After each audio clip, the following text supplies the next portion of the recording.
Hi, and welcome to this video. Today I'm going to give you a tour of my new Excel worksheet monthly and annual budget tracker. This is a 12-month template, which means you're going to have all 12 months in one worksheet. As you can see, there is a lot in here, but you only really need to fill in a few cells. And then everything else is automated.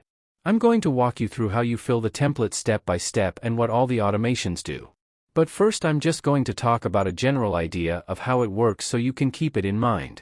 So basically you set up your template in the Settings tab. And then you create a plan for your income and spending for the full 12 months. Here is where you will register and fill in how much income you expect, how much budget you will spend, and also here you will fill in how much your budget is to pay debts, and the savings goal you want to achieve. The summary table here are going to automatically fill in with your totals. And then each month, whenever you actually receive money or whenever you spend money, you're going to register those transactions in this Transactions tab. Everything in all this one transaction table. And that's all you need to edit. Everything else is automated. The dashboard is completely read-only, except for the period selection option and category selection in this graph. This sheet, it's going to gather information from all 12 months, and then just pull it together in here, and show you graphs and all of your financial information. The annual view dashboard also completely read-only, except for category selection in this graph.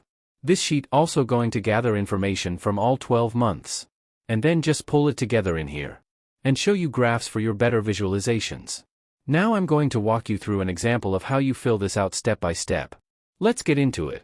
The very first thing you're going to do is, you're going to set the year in which you want your template to begin. And then you want to set a month. You don't have to start in January if you prefer. You can start in any month that you like, any month that you got the template. Maybe in the middle of the year, it's completely up to you. As you can see here, all the rest of the 11 month will update accordingly. For now I'm going to start in January 2023. And then you choose the currency you will use.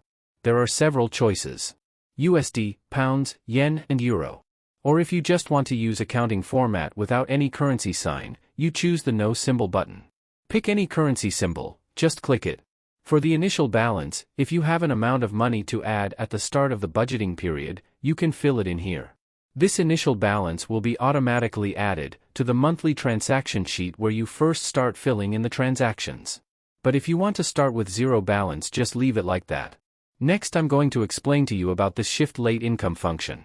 The Shift Late Income feature allows you to solve a problem that you may have encountered when tracking your budget, and that is late monthly income. Because for most people it is a fact that they receive their paycheck or earnings at the end of the month. Rather than considering this income as income for that month and used to cover expenses or savings, it would be better to consider this income as income that you can spend in the following month. Because logically you want to get the money first before you spend it, not the other way around. So if you want to use this feature, just click an active button and you fill in this box to determine from what date the late income shift starts. Let me show how it's work. Now I'm going to jump to January transaction sheet. If I want to treat my late income, let's say my income from December 25th, 2022, as income for January 2023, I can do this because I activated the Shift Late Income feature. But if I deactivate this feature, I can't do that, because it will create a transaction error in January.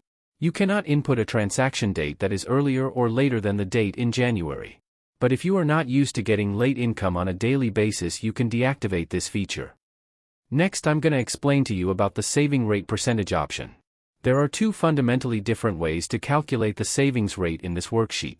And I think it makes sense to enable whoever used this worksheet to decide which way of calculations is a better fit. Maybe also depending on the situation. Whatever your choice regarding the saving rate, the results will not affect other calculations. This is only used to display the key performance indicator saving rate.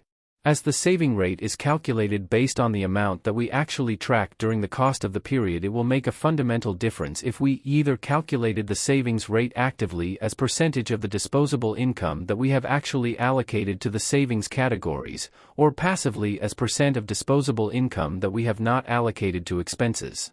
For the first option, assuming we have certain amount of disposable income at the beginning of the period, then calculating the savings rate as the percentage of the disposable income that is actually allocated to savings would make the savings rate start at 0% at the beginning of the period, and then gradually increase to final state at the end of the period.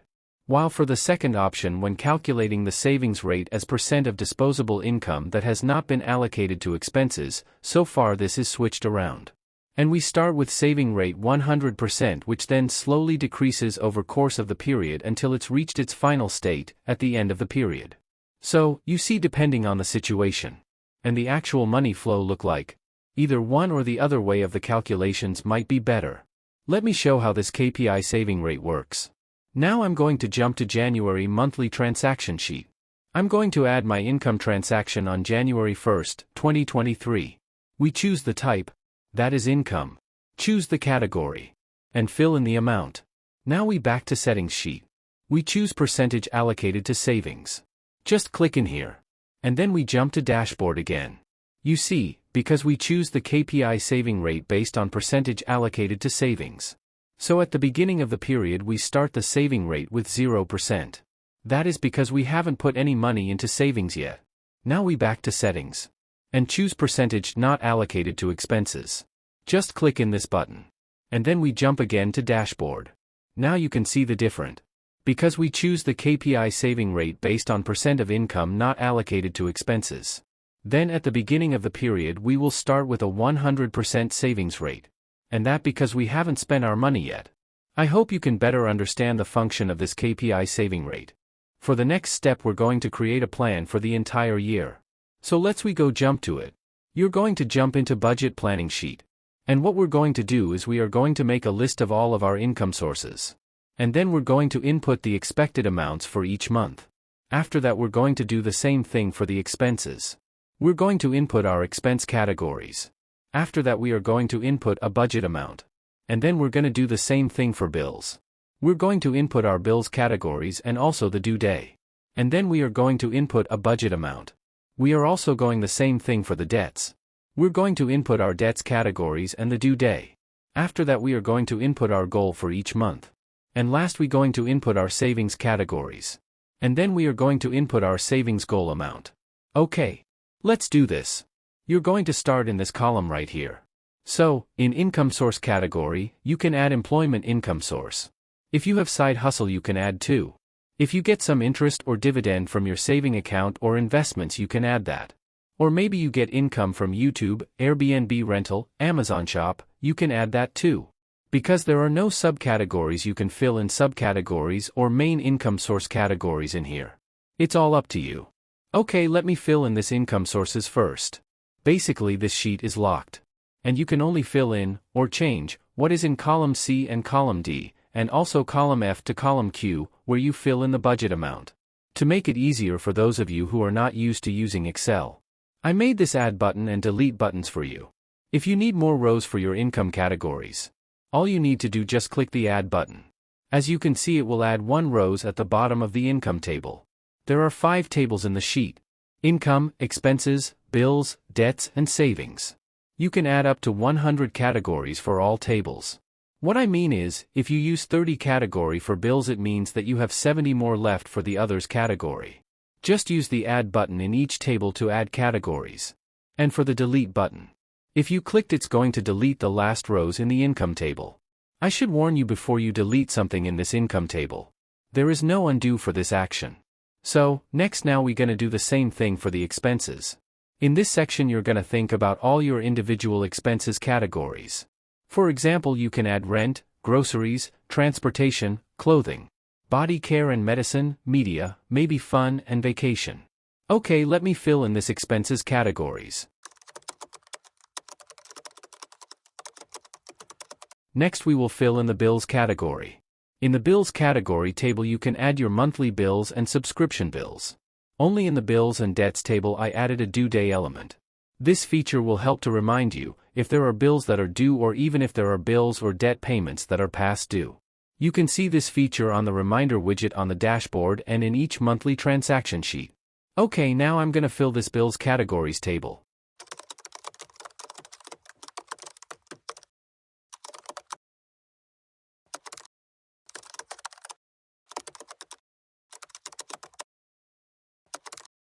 Now let's move on to debts category section. In debts category you can add all your debts and the due date. Let's move to the last section here, and that is savings category section.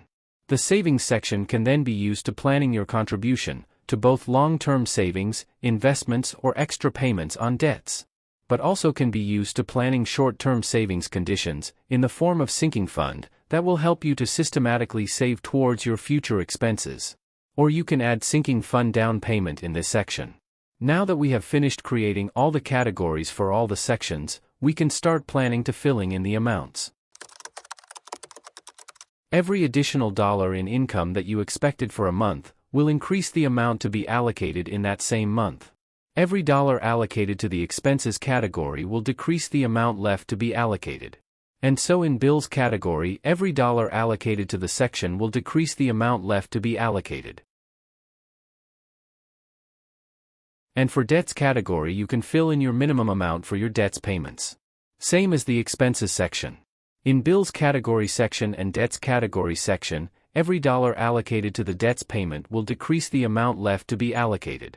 And last, for savings section.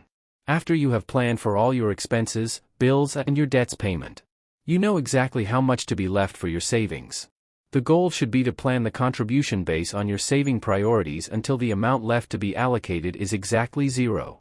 Which means now you have planned for every single dollar of your disposable income. And now your budget plan for that month is completed. But in real life, not every month is the same. And for many categories, planning the exact same amount for each month is not realistic. This template does not force you to create one starting budget plan that has to be used for every month, but instead allow you to create a realistic multi-period budget plan on one single worksheet in basically no time. Let me show you how you can expand this budget plan for the whole year. In case all income position will stay the same on each month, then planning the remaining month is done in a second using the autocomplete handle. But if you have a little bit more variety in your monthly income, you can planning as you like in this template. So for example, you know that will be a level shift for your salary throughout promotion. Just fill in the amount, maybe start from April. Then you have income category that you expect to stay the same level each month. Just use the autocomplete handle to fill in. Just put the mouse pointer over the bottom right-hand corner of the cell until it's a black plus sign. Click and hold the left mouse button, and drag the plus sign over the cells you want to fill. And third, income you know will be different every single month. All of this can be portrayed in your budget plan. For the expenses, you can plan regular expenses ahead just as easy. Obviously, there might be regular category like clothing or medicine that in reality are a bit more volatile than other regular category like rent, for example. Yet setting a fixed monthly budget for this position will give you a good benchmark for each month where you, in case, cannot exactly predicted distribution over the year. And finally, you can also have mixed category like fun and vacation, for which you want to plan base level each month for things like going out, eating on the restaurant, buying gift, etc. But in specific month this amount will increase. Maybe when you plan on vacation, or spent more money on celebration around Christmas. Every expected variation of expenses over the year can be accurately represented in this budget plan. For the bills categories, you can plan regular bills ahead just as easy. But if you plan something different for you bills, maybe you plan to stop your subscription on certain month, you can do that by deleting the amount. We're gonna do the same for the debts categories. If you have the same fixed monthly budget for your debts goal, you just need to use the autocomplete handle to fill all your debts planning goal. Here's the good news. If for some reason in certain month, you need to change your debt payment day, or your bill's due day, you can do it. All you have to do is go to monthly transaction sheet in which you want to change. Let's go to March for example. And then go to breakdown table, find the category, and change the date.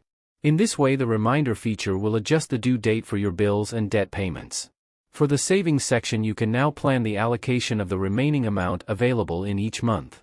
Here it makes sense to go ahead with accordance with your personal priority. If for example your emergency fund is still $3,000 shorter than the amount you feel safe with, you can prioritize that in allocated a $1,000 for the first 3 months.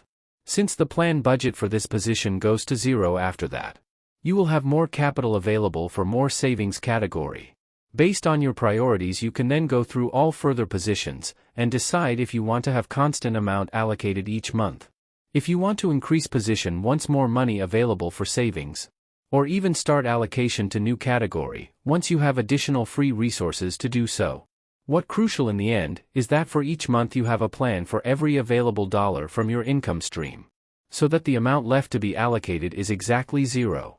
And the green check mark at the top is visible. When we jump to the monthly transaction sheet, all the defined categories and planned budget amount are instantly available.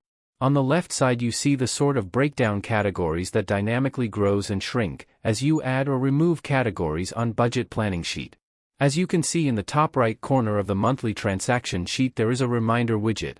Because you have determined the due date for bills and debts, the information is now available too. If today is January 10th, 2023, then as you can see, there are 8 reminders for this week. You can click on the text click here to see all the bills that you have not paid for the next 7 days. And because there are no bills or debts that are past due, there is no notification. But if I change it, for example, today is January 12th, 2023, then you can see that the reminders have decreased to 6, and have 2 notifications appear, indicating that there are 2 bills that are past due. You can click on click here to see the notification. And if we move to the dashboard sheet, you can also see the same reminder widget as the one in the monthly transaction sheet. And, if you look at the summary section of this infographic, you can see the budget plan amount that we created earlier. If we go down a little in the actual versus budget chart section, it will beautifully visualize the budget plan over time that we made earlier. And you can even choose 1 or 2 specific types. Moreover, you can easily switch between total year or monthly view of the budget plan. Okay, after you have finished making a budget plan, what you need to do now is record all your income and expenses in the monthly transaction sheet. For a new entry you simply need to enter the according date, select the type as either income, expenses, bills, debts, or savings. And based on which type you have selected, all the previously defined categories of that type will become selectable in that category dropdown. Finally, you can enter the amount as an absolute number, and enter the details for the record. Whatever the type you select, the category dropdown will always automatically adjust its list of values. As you add records for different types, you will notice that the amount is automatically formatted to visually differentiate between income on the left and the allocation of income to either expenses, bills, debts, or savings on the right. If you see the breakdown on the right, you perfectly see how every new record instantly updates the respect tracked amount of this period. In that breakdown, the categories are automatically sorted by tracked amount as the primary and budgeted amount as secondary sorting criterion. And you always instantly know which percentage of the budget you have already tracked and how much of the budget is still remaining for each category and type. The balance column will always keep tracked money flows up until the date of respected record. A positive or negative amount in that tracking amount balance should be reflected in the main bank account for which your money flows from income to expenses, bills, debts, and savings. These balances are calculated in a way that is completely robust against any sorting or filtering in the table. That means you can easily add a new record that chronologically should be placed right before the existing record. The balance of this new record and all later records is still calculated correctly. We can then bring this record to chronologically correct position by sorting the date column from oldest to newest. Now, after completing the monthly transaction for January, I will explain everything. If you get an error like this, it's because you haven't assigned a category to the record you created. This error will also be visible in the annual view sheet. But after you fix it, it will definitely disappear and all calculations will return to normal. Next, you can see that the latest tracking balance in the table is the same as the available balance at the top of this sheet, as well as the total income is the same as that recorded in the breakdown table. Now I will explain about the rollover function. Basically, the rollover function is included, so you can use it as rollover budget, or you take money that what is left from previous month, or you can use it as zero base budget and only budget from this month. To make your budgeting more accurate, I suggest using this rollover function. To activate it, you just have to tick this box. If we look at February, the balance from the previous month will automatically be calculated in the following month. This will also be visible in the annual view sheet in the annual total table. As you can see, the numbers appear. And here you can also see that available balance equals actual amount left. If you decide not to move your balance from January to February, that's fine too. We'll see what happens. In February, everything starts from 0. And in the annual total table there is also no balance from the previous month. But let's see what will happen if you start entering records in February.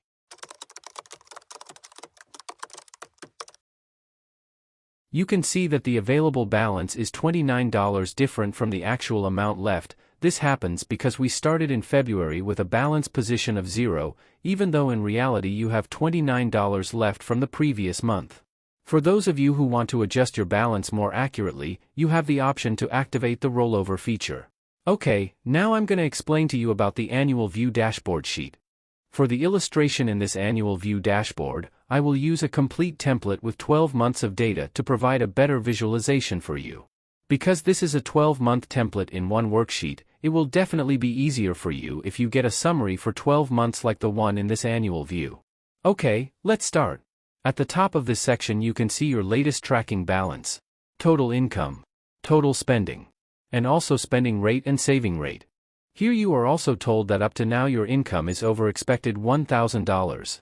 Your expenses are still $8,440, which means there is still $8,440 in budget for you to spend if you want. Your bills still have $2,013. This might happen if you forget to pay the bill, or maybe it's because there are a lot of subscriptions that you have budgeted for but you stop halfway, or maybe because some other thing. There are still $1,300 of unpaid debts. Your savings goal is still less than $4,626. If you pay attention to the annual total section, the actual amount left must be the same as the available balance. But let's see if in April 2023 I decide that I don't want the remaining money to be allocated in May. Or in other words, I don't want the rest of my money in April to be tracked, for one reason or another. Let's jump first to the monthly sheet in April and I uncheck the rollover option. We go back to the annual view dashboard and see what happens. You can see the actual amount left is not equal to available balance. But here it also tells you that there are $2,558 that are not allocated to the next month. And if you look at the previous balance in May, the value is 0. So even if you don't want the rest of your money to be tracked in transactions, you can find out that there is a certain amount of money that is not allocated to the next month. I hope this helps explain why available balance is not equal to actual amount left. In this annual total section you can also see the months with the highest and also the lowest amount. You can see your highest income was in May, $6,400.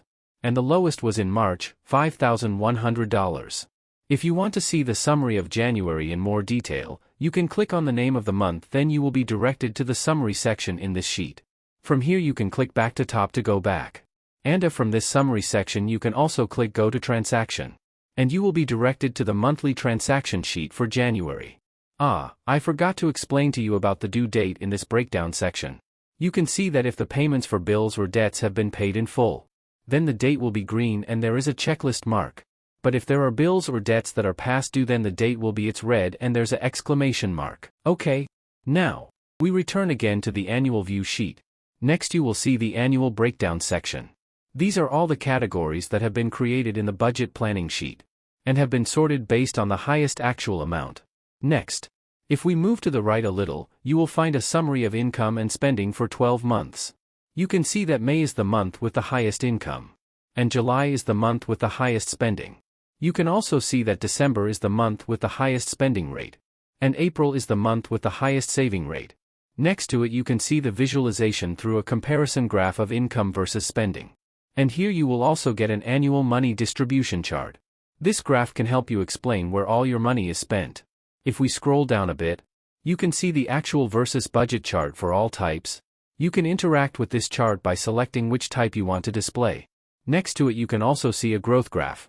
This graph is important. With this graph you can find out the growth of your income, what percentage growth in your expenses, and what percentage growth in your savings. Next, you can see a comparison table of expected versus actual for all types for 12 months. I also made a ranking from 1 to 12 of the actual amount in all types of tables, so you can find out which month your income was highest to lowest, as well as for other types. Okay, now, we have reached the end of this video. Before ending, I want to explain the last one sheet in this template, and that is the annual transactions log. In this sheet, all your monthly transactions are combined into one table. This will make it easier for you to find the data you want, or to filter data based on certain types or categories. If you want to search for data, just type here, for example, dinner. Then everything that contains the word dinner will be filtered in the next table. Or if you want to filter all credit card payment debts, just type credit card. Or if you want to filter all your income and expenses. Or if you want to filter all income transactions only. Click the income filter button and everything will be filtered. I hope this annual transaction log can help you and make it easier for you to track your transactions. Every time you access this sheet, then the query connection for all 12-month transaction log will be automatically updated in this table. It might seem like a lot, but in this template you only need to edit a few cells, do a few settings, make a budget plan for your income, expenses, bills, your debt payments, and your savings goal. And every time you get money or spend money, you only need to input it in the monthly transaction sheet according to the month. And the rest is all automatically calculated for you. I hope that you found this is useful. And I hope you like this. And if you already purchases this template, and you still have questions, remember that in the package you purchases you also receive instructions in a PDF. And if you look at the support section from there you'll know how to contact me. And I will be happy to help you. Thank you so much for watching. See you in my next video.